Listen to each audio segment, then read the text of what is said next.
The last few years have definitely been a pretty substantial turning point for me when it comes to getting back into reading, especially for fun. There were a few years in a row there where I feel like I barely finished one book a year or two books a year, and I have definitely been back in the swing of reading since 2023, I want to say. Last year, I actually did an episode of the podcast called In My Reading Era. I will link that one in the show notes if you haven't had a chance to listen to it yet. And I thought I'd fill you in on how my reading journey has been going so far in 2025. I set a goal to read 25 books this year, not because of the year, although that does tie in nicely now that I'm thinking about it.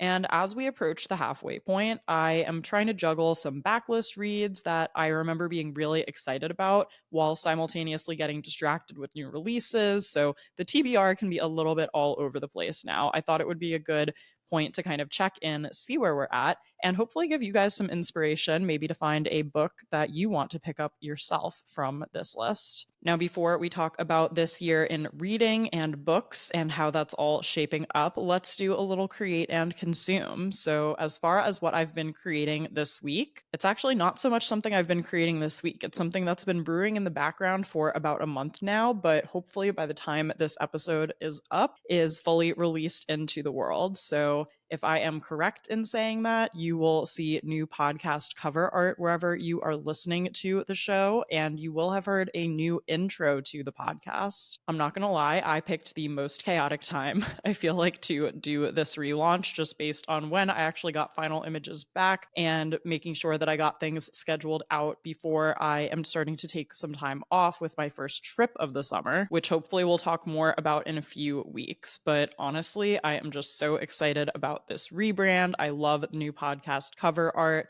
I really wanted a new intro to more accurately reflect what the podcast is about. So if you're watching on YouTube and you have no idea what I'm talking about, if you have a minute to pull up the podcast on either Apple and Spotify and also rate it while you're there, if you don't mind, if you are enjoying what you hear, you will be able to see the new cover art. And if you press play at the beginning of the newest episode, anytime from this episode onward, hopefully, you'll be able to hear the new intro that will play at the beginning of each episode. Definitely also check out Create and Consume Pod on Instagram and TikTok to see the rebrand come through, and keep an eye on my personal socials as well, because there is more to come with all of that. Plus, in addition to all of the rebrand images, I have two YouTube videos where I'm really showcasing the behind the scenes of the rebrand. So I don't think I'm going to do a podcast episode about that right now, but definitely at the time you're listening to this, the first vlog of the rebrand should be up on my YouTube channel, which is just at Austen Tosone. So be sure to go check that out if you want to see the behind the scenes of us actually on set and really bringing the vision from idea to reality. And then as far as what I've been consuming this week, we had some very exciting news break since I last recorded, which is that Taylor Swift now owns all of her masters. So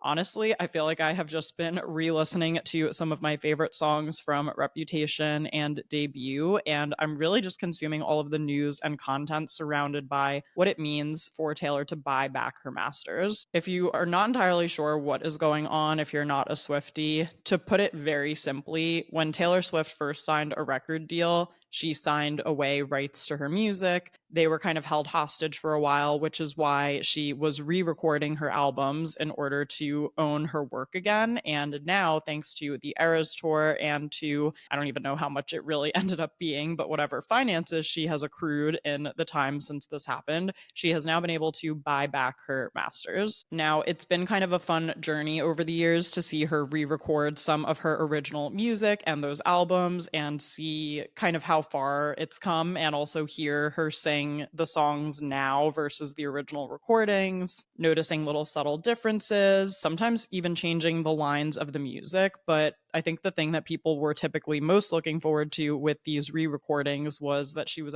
actually releasing vault tracks, which were songs that she recorded for the album back then, but didn't actually end up making it onto the final version of the album. So I think everybody wants to know what the Reputation vault tracks were specifically. And it's my opinion, the opinion of me, which I am not an expert in any way, I just have a gut feeling that we will hear those at some point. And honestly, I love Reputation as an album the way it is, and I kind of also love Debut as an album the way it is. So if we don't end up getting those re-recordings, I'm not mad about it. As of right now, it looks like we probably won't, because she doesn't technically need to re-record them. The whole point behind that was so she could own her work again, and now that she does own her work, there's no need. So anyway, it's just been a super interesting journey. I've been following all the discourse about it online. I feel like people have a whole range of emotions surrounding this topic.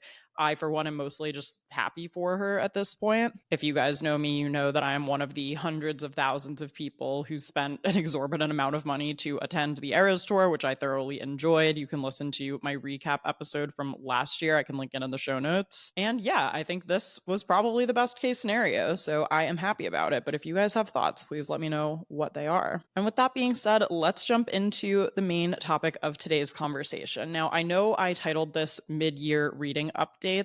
I feel like I don't mean to jump the gun by doing this, in June rather than July, which I know would technically be the mid-year point, but more so, I feel like I got to the end of the year last year, and when I was looking back on all of my books and trying to make content about, the books I read in 2024, to be totally honest, there were some from the beginning of the year that I was just like, wait, what happened in that one again? Like, why did I rate it this on Goodreads? Like, what was the explanation? And so I feel like by catching myself a little early here, especially because I feel like I try to hit my goal more so towards the beginning of December so that I have time to create end of year reading recaps and roundups for you all. I don't know. I do feel like books has kind of become one of my content pillars. I certainly have a couple of podcast episodes about books. I feel like I talk about them more in vlogs now, and it's something that I love being able to share with you guys. And I also love being able to spotlight authors, especially, female authors typically, and be able to talk about books more in depth. So I definitely think this will make things easier when it comes to the end of the year. Also, I think for my end of year content, not that I'm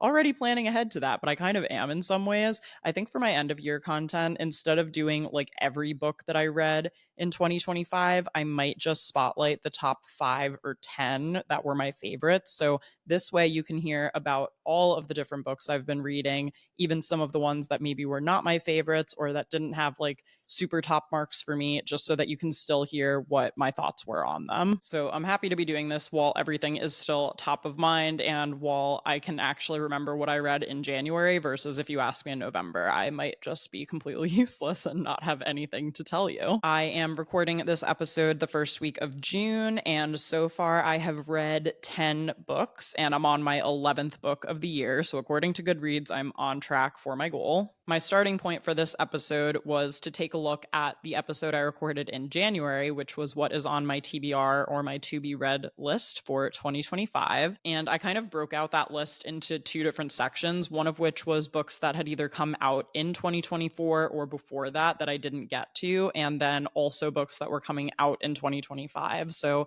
to start out with what was left over from my TBR list in 2024, I have so far read 4 out of the 13 that I had on my list. The first book that was left over was This Time Tomorrow by Emma Straub, and this actually was, I want to say, our March book club pick, so I was super happy that this one got recommended for book club and that we all got to read it. Wait, was that book club? Yeah, so that was our March 2025 book club pick. For one second, I just was totally doubting myself and I was like, did we actually read that one for book club or did I just completely make that up? In this book, the main character Alice travels back in time on her 40th birthday to her 16th birthday. So it's kind of giving like 13 going on 30, but what's different about this book is that she will make a decision on her 16th birthday and then she'll kind of relive that different timeline the day after her birthday, but then she'll end back up in the present day timeline. Every little action that she makes on her birthday ends up impacting the next timeline. And in the present day timeline, her dad is also not doing too well. So she's trying to figure out if there's anything she can kind of do as she goes back in time to potentially like get him on a slightly healthier path or to have something else go a different way so that the outcome when she returns to the present is different. I absolutely loved this book. I gave this one 5 stars. And for me, this was a more literary book, but that still felt like an easy read and like something I was really excited to pick up and turn the pages for and just get to the end to see like what in the world was actually going on. So we were off to a strong start with that one. Another book that was left over from my TBR in 2024 was Good Material by Dolly Alderton. I believe I heard this one recommended on the Bad on Paper podcast, and then my mom actually had the book, which I was able to borrow. The book follows Andy, who got dumped by his ex-girlfriend Jen, and we basically follow him in the months post breakup while he is also trying to be a stand-up comedian, hence the title Good Material. And I wasn't totally sure how into this book I was going to be following the guy after the breakup, but I actually found the writing of this really spot on, and I thought that it was a pretty good depiction of what was going through his mind and maybe why things didn't work out and how you even move forward at a certain point, especially when you're with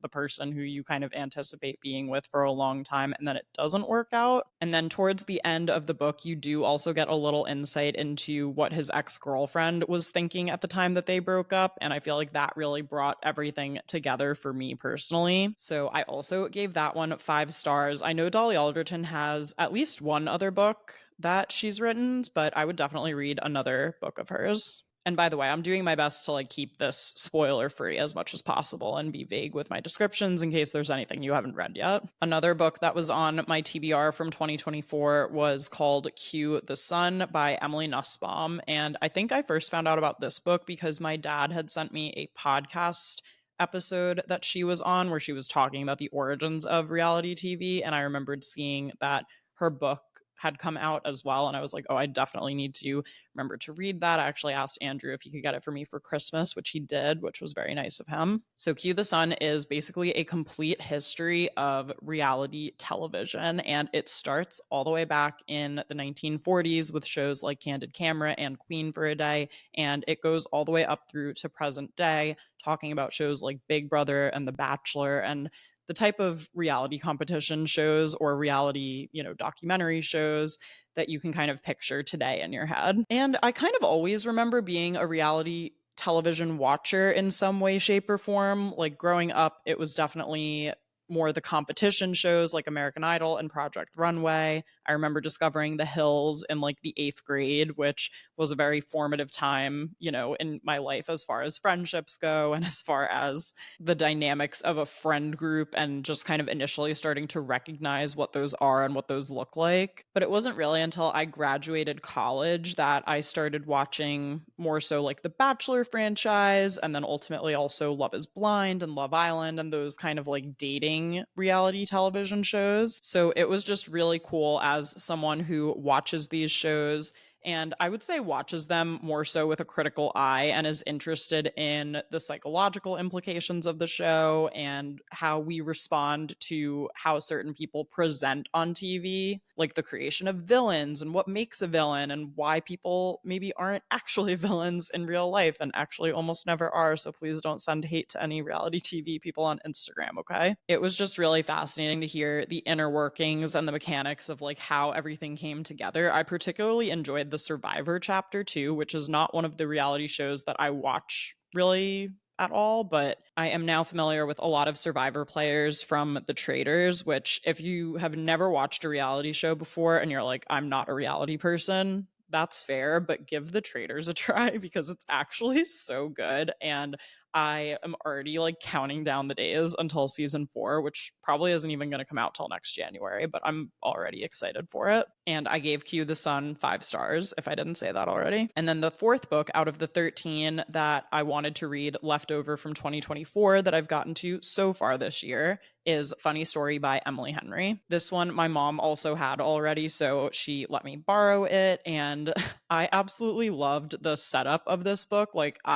That's the thing about reading. And I always say this, but if you can find a book that sounds like a juicy piece of gossip that you need to hear more about, I feel like that's one of the best ways to get invested in a story. So the overall pitch for this book was essentially a girl moves in with her ex-fiance's best friend's ex-boyfriend while her fiance and his girlfriend run off together. Which that was actually, I just got confused myself from saying that. So the main character, Daphne, was engaged to Peter. Peter had a female best friend, Petra. I'm painting a square here, if you can envision that.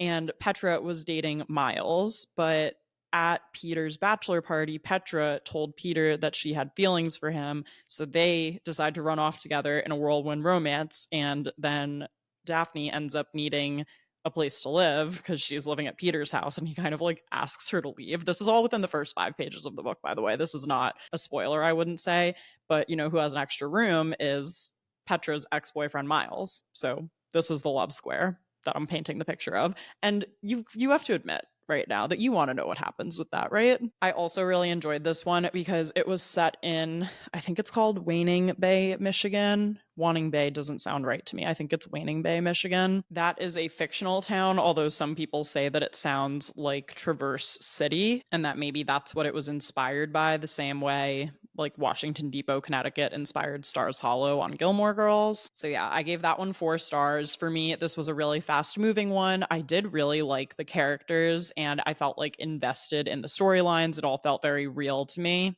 There was one kind of like B plot that I found a little bit like took away from the main story and not in like a supplemental way that I just found personally a little bit distracting and maybe like not fully as connected as I would have liked it to be. But I think that could have also been the point of it. So if you read the book and you know what I'm talking about, feel free to DM me and tell me what your thoughts are. Okay, and then I do have a handful still that I want to read that were on my 2024 TBR list that I am still prioritizing to read this year. So one is Project Hail Mary by Andy Weir. And if you like the movie Interstellar, you would probably like this book from what I've gathered about the plot. And also, this one is going to be made into a movie in 2026. So this would be a good time to read it so that you could be the superior friend when you go to the movies and say, yes, well, in the book, they did it this way, or in the book, this is what happened.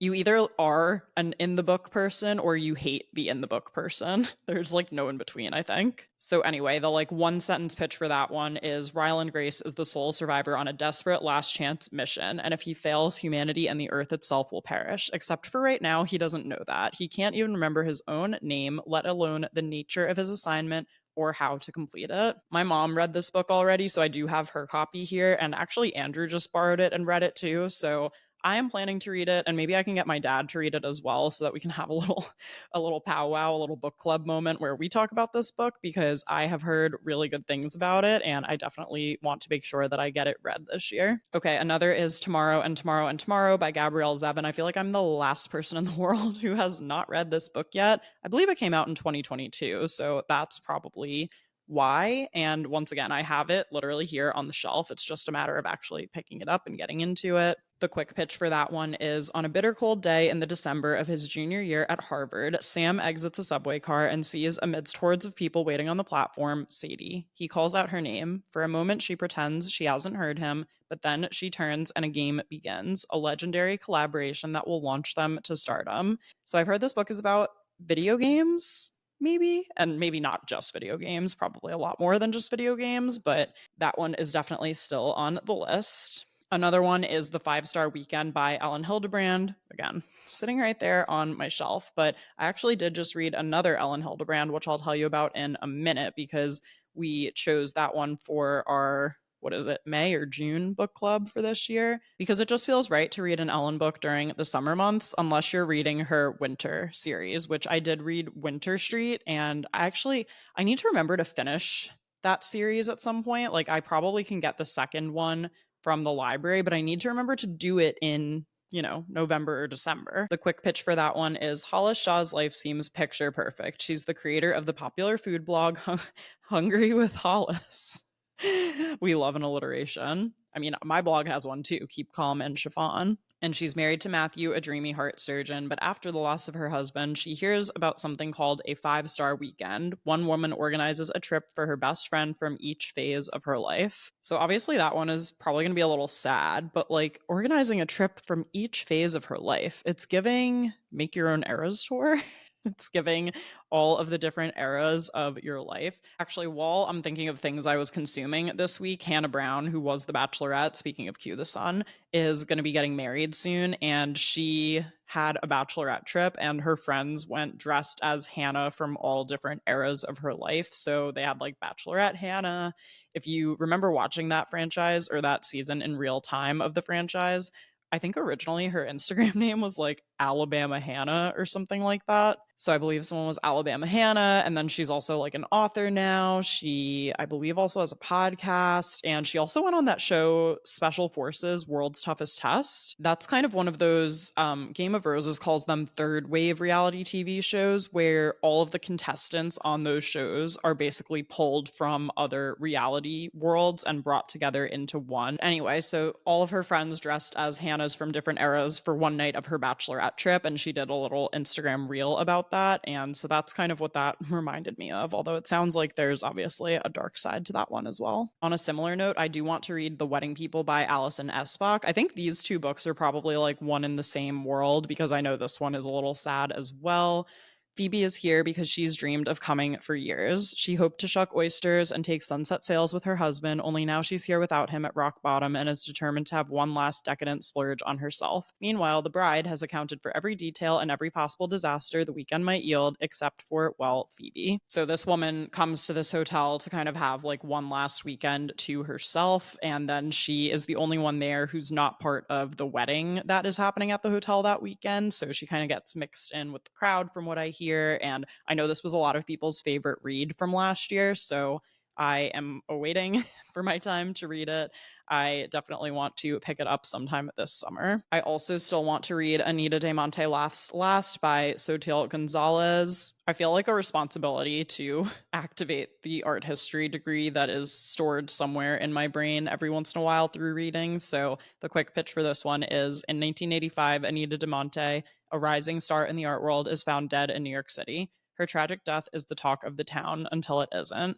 By 1998, Anita's name has all but been forgotten, certainly by the time Raquel, a third year art history student, is preparing her final thesis. And as you might be able to deduce, this girl will look into the artist's past and potentially uncover some new truths about her. I have been hearing so many people rave about books by Abby Jimenez. Like, she is one of those authors whose name comes up very frequently, I feel like, with people who I follow who also post about books. And I have never heard anyone complain ever about her. I've heard that they're all great. So I did want to read Just for the Summer, which was her book that came out last year.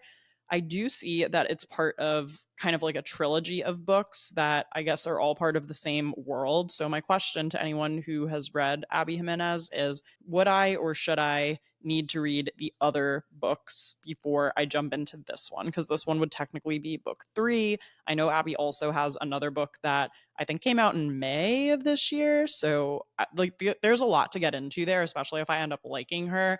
I feel like there are other books of hers that I would like equally as much.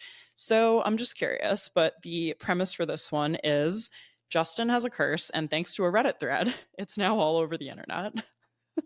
Don't you hate when that happens? Every woman that he dates goes on to find their soulmate the second they break up. When a woman slides into his DMs with the same problem, they come up with a plan. They'll date each other and break up. Their curses will cancel each other's out, and then they'll both go on to find the love of their lives.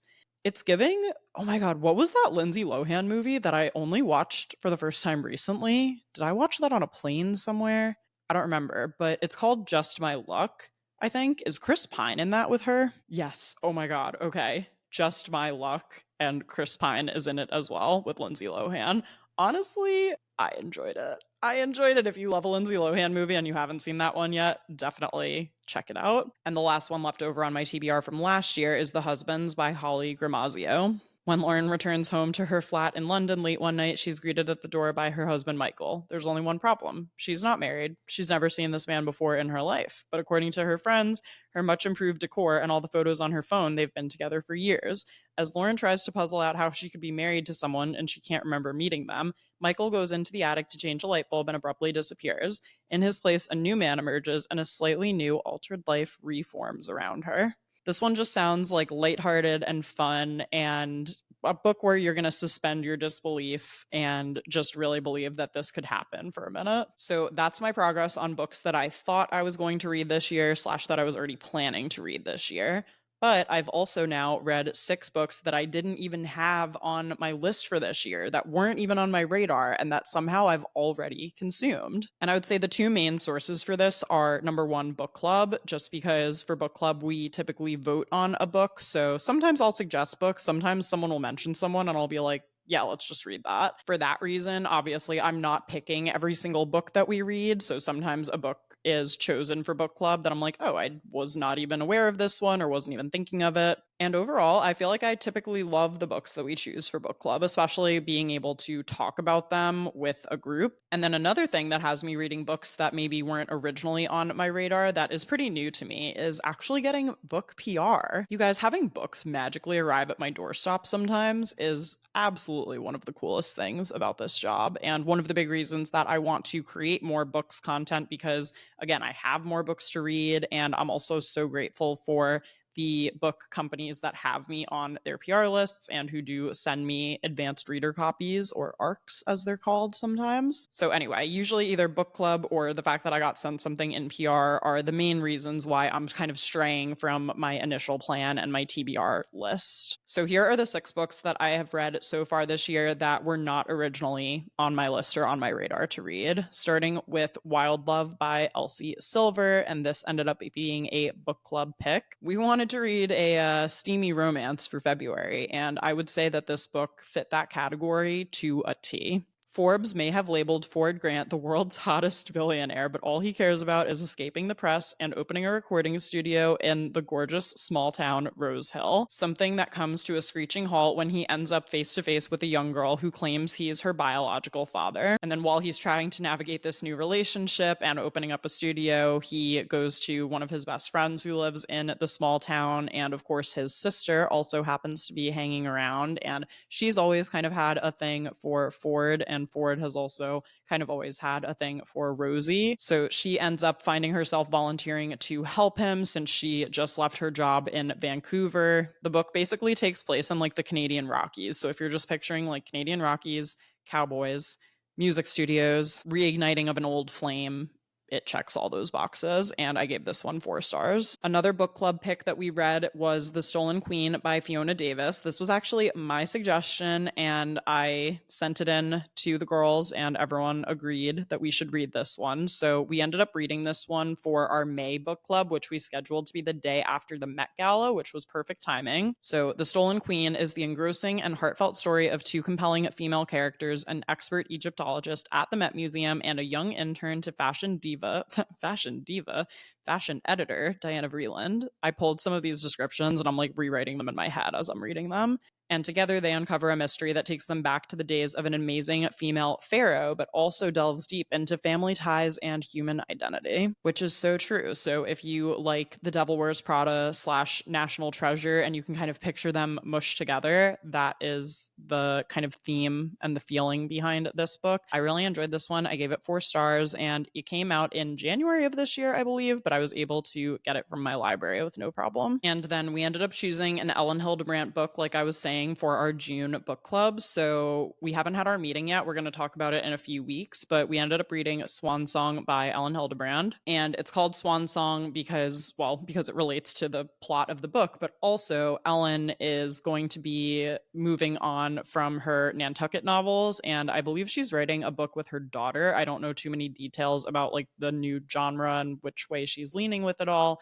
but she's already written several novels, most of which taking place on Nantucket. So I think this is where she really wanted to tie a little bow on the series and put a cap on it. So in Swan Song, after 35 years of serving as the chief of police on the island of Nantucket, Ed Capanesh's heart can no longer take the stress, but his plans to retire are thwarted when, with only 3 days left to serve, he receives a phone call that a $22 million summer home recently purchased by the flashy new couple in town, the Richardsons, has burned to the ground. The chief is well acquainted with the Richardsons, but their personal assistant has vanished, and his daughter is best friends with the now missing girl, leaving him no choice but to postpone his retirement and take on the double case. I have to say, so this was my 3rd Ellen book that I've read. I think Winter Street is probably my favorite of the 3 that I've read so far, and the other one was The Perfect Couple, which we read before the limited series came out on Netflix last year. I think with an Ellen book, you just have to be fully prepared to go in following a bunch of different characters and kind of keeping all of their storylines straight. And for this book, there were definitely some couples or characters, I should say, that I liked better than others that I was keeping up with. And the last 3 pages were,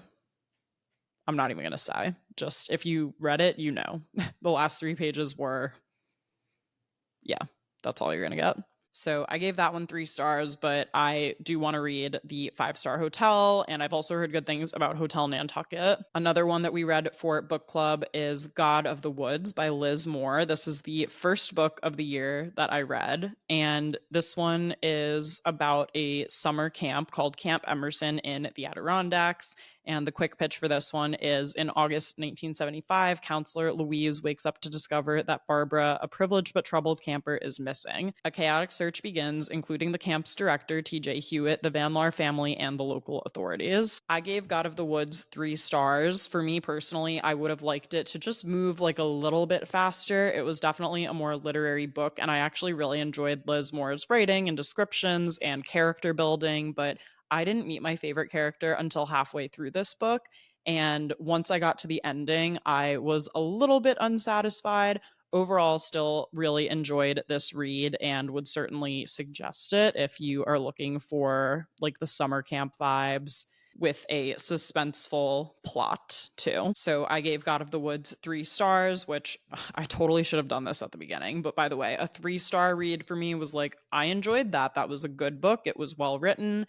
I read it and I enjoyed it. I probably wouldn't read it again, but I liked it. And if someone else had read it, I would be able to talk to them about it and definitely have like thoughts and things to share. 4 stars is like, oh my gosh, I really enjoyed this one. Like there were either a couple characters or at least one main character who like I really fell in love with and like who I was really rooting for. And I was, turning pages and excited to see what happened towards the end. And then for me, a 5 star read is like, you need to read this also. I loved it so much that I'm willing to like put my name behind it and recommend it to you. And I would say usually a 5 star read either is just like so informative and teaches me something new that I didn't know already, or it's really like doing something more innovative and different that I haven't really seen before. And also that really fully captures my attention to the point where like I forget about everything else and I'm just totally sucked into the book. I haven't really encountered what I would consider any 2 star reads yet, so I'll let you know if I come across any. Maybe I will towards the end of the year. And then I guess a 1 star read for me would be like, I did not get into this and I probably didn't even finish a 1 star read. So we haven't had any disasters this year so far, which is great. Okay, another book that I read this year was Comedic Timing by Apsana Barath, and this one is technically a novella and it came to me in PR through 831 Stories. I know I've talked about them on the podcast before, but they both basically publish only romance novellas. So the books are usually like around 200 pages or less. So they're really quick and easy reads. And I feel like they primarily work with female authors as well. And they also have the best like swag. And they also on their website publish fan fiction about the books. So you really get to live in the world of the books for a little bit longer if you like them. So in Comedic Timing, Nina moves to New York City for a fresh start. She's officially entered her mid-20s. She's landed a steady job and she's broken up with her intensely passionate older girlfriend, and she's committed to hustling her way into a creative career. The city doesn't exactly embrace her, though, and it isn't until meeting David, an aspiring filmmaker, and his friends that she starts to feel at home.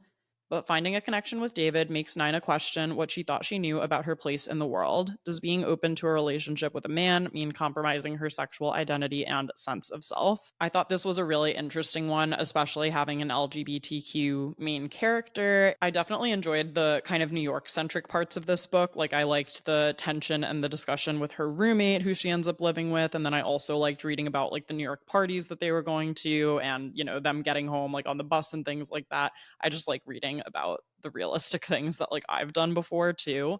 I felt like the relationship, it just wasn't my favorite at the end of the day. And like I liked the individual characters themselves, and I don't know if this is just the nature of it being the novella, but to me there wasn't like fully enough time to develop those relationships the way I would have expected them to be developed. So I gave that one 3 stars. Again, like I still liked reading it. I thought it was good.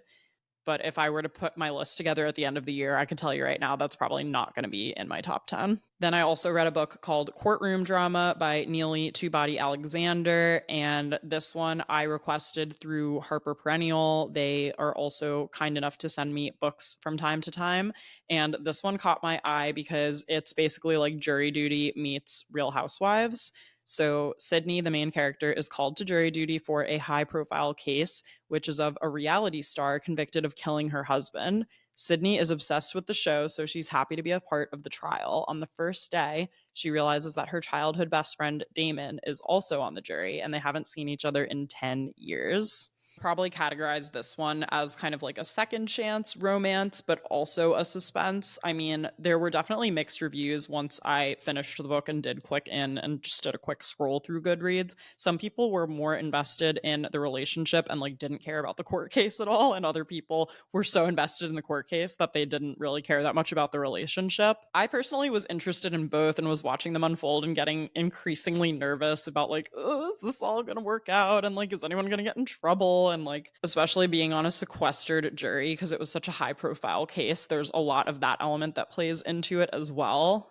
So I would definitely suggest this one. I gave it 3 stars just because compared to some of the other things I read, it didn't necessarily like do anything brand new or surprise me in any way, but I would round it up to 3.5 just because I actually really enjoyed speculating about what I thought was going to happen with all of these characters. And for me, this one had me most intently paying attention from the beginning and in the middle of the book. Towards the end, I was kind of like, okay, let's get to it and wrap it up and see what happens. So yeah, I would call that like a solid 3.5 stars, and I do think that's a fun book. And then there are still a handful of books that I had on my TBR for this year that I was waiting to be released that are out now. So one of those is First Time Caller by B.K. Borison. This is about a character named Aiden, who is the jaded host of Baltimore's Romance Hotline radio show. And essentially, a young girl calls into the station asking for dating advice for her mom, and then the interview goes viral. So, the woman whose daughter called in, she had a good job, an incredible family, and a smart but slightly devious kid. Suddenly, all of Baltimore is scrutinizing her love life or lack thereof, and she begins to question if she's as happy as she believed. Some of the girls who I follow online who post about books who've read this have raved about it, so I definitely want to get my hands on it. I feel like I'll probably end up requesting that through my library. Another one is Main Characters by Hannah Orenstein, which I have behind me here, and I actually have a signed copy of it because I went to Hannah's event at the Strand. If you want to see what that event looked like, I actually vlogged it. I think it was in my unedited day in my life vlog, so I'll be sure to leave that in the show notes if you're interested. And this one is giving like grown-up Parent Trap, so it's called Main Characters, but spelled like the state of Maine. Every summer, Vivian Levy and Lucy Webster spend a month with their father at his lake house, separately. Raised in New York City, Vivian is an ambitious sommelier with a secret that could derail her future. Lucy grew up in a tiny Maine town where she now teaches high school English while watching her marriage unravel. They've never met. While Lucy envied her half-sister from afar, the father kept Vivian in the dark. When Vivian arrives to the lake to spread his ashes and sell his cabin, she's shocked to find Lucy there awaiting his return. That is definitely going to be a summer read for me. I also have the paperback, so I feel like I might be able to take that one on the plane with me for my upcoming trip. And then also One Golden Summer by Carly Fortune. I have read all 3 of Carly's other books, and they're basically always 5-star reads for me. So if you read the very first book, which was Every Summer After, you got to know the character Sam Florek, and now this book is about his brother Charlie. So the plot for this one is when Alice's Nan falls and breaks her hip, she comes up with a plan for them both. Another summer in that magical place, Barry's Bay. But as soon as they settle in, their peace is disrupted by the familiar roar of a yellow boat and the man driving it. Charlie Florek was 19 when Alice took his photo from afar, and now he's back. I am super excited to read this one. I have gone to my local bookshop twice to try to buy it, but they have been sold out both times that I've gone. And obviously, for me, Carly is one of those authors where I definitely want to make sure I buy her book because I'm pretty much already know I'm going to love it, like I said, given that I really liked her other ones. So I am going to keep my eye out for it. Maybe if I am in the city sometime soon and can pop into the Strand or McNally Jackson, maybe they would have it there. But I definitely want to grab that one from a local bookshop. So I'll keep you posted once that's in my possession. And then to wrap this up, there are a few other ones that now I have been given or that have found themselves in my possession that have basically been added to the TBR for this year. This is always the issue I run into, is juggling the backlist picks with the new discoveries. So my mom recently gave me a book, Early 30s by Josh Duboff, and I tried to very quickly look all of these up because obviously I haven't read any of them yet, so I don't want them to get spoiled for me. For this one, it says a hilarious and painfully relatable debut novel about two 30-something best friends' messy search for connection and love in New York. I mean, early 30s, messy, New York. Yeah, those are the three key ingredients. I also told my mom I wanted to read Bad Summer People by Emma Rosenblum when she was done with it, so I have her copy here. And honestly, that one is pretty self-explanatory. Bad summer people. They are bad. They have money. They play tennis. My friend Floor gave me a book called Shell Games by Bonnie Kistler. Hopefully I'm saying that right. And it's kind of giving high society vibes, but it takes place in Florida. So it's a thrilling story about Julie, a young woman whose wealthy mother, Kate, may be the victim of a con or suffering from dementia. Okay, and then my sister in law gave me a book called Truly Madly Guilty by Leanne Moriarty. This one's from like 2016, I want to say. And I found the vaguest possible description about this because, again, I don't want to spoil it, especially given that it's an older book and I feel like I would have figured out what happened if I spent too much time poking around. The description I found for this one just reads, "This story begins with a barbecue in the suburbs. In just one evening, 6 lives will change forever." Was it the best steak in the world that everyone needed the recipe for? Like, that must be it. Just kidding. And then the last one, and my current read, is Set Piece by Lana Schwartz, which is another book from 831 Stories. And this is basically a regular person, famous person, second chance romance. And this one is a dual POV book, which I always like when there is a romance involved, just because I like knowing what the other character is thinking based on what the other character thinks they're thinking versus what they're actually thinking. It's nice to know what they're actually thinking. So one of the main characters, Jack, attends a friend's bachelor party in Los Angeles right on the cusp of stardom as his debut role is essentially catching attention.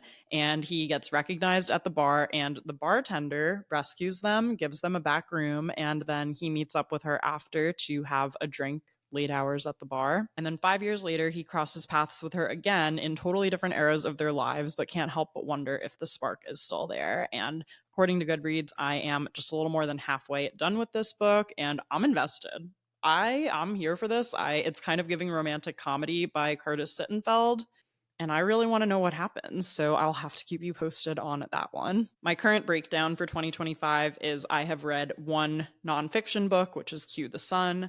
I've read 2 what I would classify as literary fiction, which are This Time Tomorrow and God of the Woods.